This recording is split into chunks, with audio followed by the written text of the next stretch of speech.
बच्चों, आज के इस वीडियो में हम पढ़ेंगे वचन के विषय में, यानी कि संज्ञा या सर्वनाम के जिस रूप से उसके एक या अनेक होने का बोध होता है या पता चलता है उसे वचन कहते हैं। यानी कि संज्ञा हमारी एक वचन में है या एक है या अनेक है।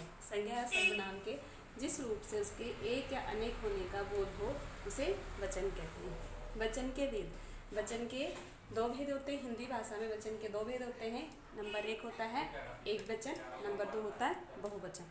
एक वचन वे शब्द होते हैं शब्द के जिस रूप से उसके एक होने का बोध होता है उसे एक वचन कहते हैं। जैसे लड़का, गेंद, ये एक वचन है। और शब्द के जिस रूप से उसके एक से अनेक होने का, एक से अधिक होने का बोध होता है उसे बहुवचन कहते हैं। जैसे लड़के, गेंदे, ये है एक वचन और बहुवचन। वाक्य में जो है संज्ञा या सर्वनाम का जो रूप होता है के अनुसार ही हमारे जो क्रिया और विशेषण का भी रूप होता है। जैसे अगर संज्ञा हमारी एक वचन में है तो विशेषण भी हमारा उसी के अनुसार हो जाता है। जैसे लंबा लड़का, यहाँ पे लड़का जो है एक वचन में है तो इसलिए यहाँ पर विशेषण जो है वो लंबा का प्रयोग कर रखा है। अब यहाँ पे देखिए बहुवचन में जैसे लंबे लड़के, यहाँ पे जो हमारी संज्ञा है वो बहुवचन में है, इसलिए यहाँ पर जो हमारे विशेषण है उसका भी रूप परिवर्तन हो गया है संज्ञा के अनुसार लंबे। ऐसे ही देखिए क्रिया के रूप में भी परिवर्तन आ जाता है। जैसे देखिए लड़का खाता है, अब यहाँ पे खाता क्रिया है तो इसमें जो लड़का यानी कि एक वचन में है तो इसलिए क्रिया का रूप में क्या हो गया, खाता है, एक वचन आ गया।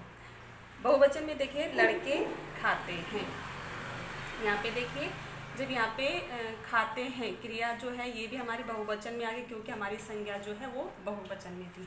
इसी प्रकार से हमारा सर्वनाम के भी, हमारे सर्वनाम के हिसाब से भी हमारे वाक्य में इसका प्रभाव पड़ता है। जैसे वह लंबा है, अगर जो संज्ञा सर्वनाम हमारा एक वचन में है तो हमारी क्रिया जो है वो विशेषण जो है वो भी हमारा उसी के अनुसार रूप परिवर्तन हो जाता है। वे लंबे हैं, यानी कि यहाँ पे देखिए वे सर्वनाम है जो हमारा बहुवचन में वे, तो हमारी विशेषण है वो भी क्या आ गई, लंबे। यहाँ पे भी इसका रूप परिवर्तन हो गया है। वैसे देखिए वह खाता है, हमारा सर्वनाम जो है वो एक वचन में है तो जैसे आपने देखा यहाँ पे संज्ञा का था वैसे यहाँ पे सर्वनाम का भी क्रिया का रूप जो है वो परिवर्तित हो गया। खाता है एक वचन में ही आ गया है। अब देखिए बहुवचन में वे खाते हैं। सर्वनाम है जो हमारा वो क्या है, बहुवचन में है, वह का वे हो गया है और तो इसलिए जो हमारी क्रिया जो है वो भी खाते हैं वो भी हमारी बहुवचन में ही आती परिवर्तित हो गई। इस प्रकार से आपने देखा संज्ञा या सर्वनाम का रूप बदलने पर विशेषण क्रिया का भी रूप बदल जाता है। अब मैं आपको बताऊंगी कुछ ऐसे शब्द जो हमेशा एक वचन में रहते हैं, सदैव एक वचन में रहने वाले जो हमारे शब्द होते हैं। जैसे पानी, चाय, वर्षा, जनता, दूध, चीनी, घी, भीड़, झुंड, ये हमारे हमेशा एक वचन में ही रहते हैं। इनका भी कोई भी वचन परिवर्तित नहीं होता। जैसे वर्षा हो रही है, ठीक है, एक वचन का रूप है। सड़क पर भीड़ लगी हुई है, वैसे भीड़ जो है क्या हमें एक आदमी से नहीं बनती है, लेकिन यहाँ पे जो है इसको भीड़ शब्द को जो है वो एक वचन में ही जाना जाता है। अब ये थे हमारे एक वचन वाले शब्द।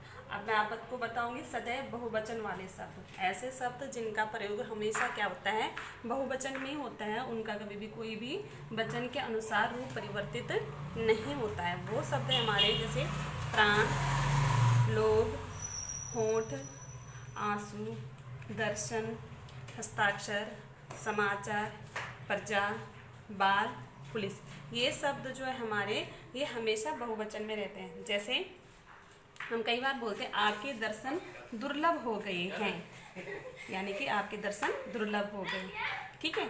जैसे आपने हस्ताक्षर किए, मेरे बाल गिर गए, तो ये शब्द जो है हमेशा कैसे होते हैं, बहुवचन में ही होते हैं।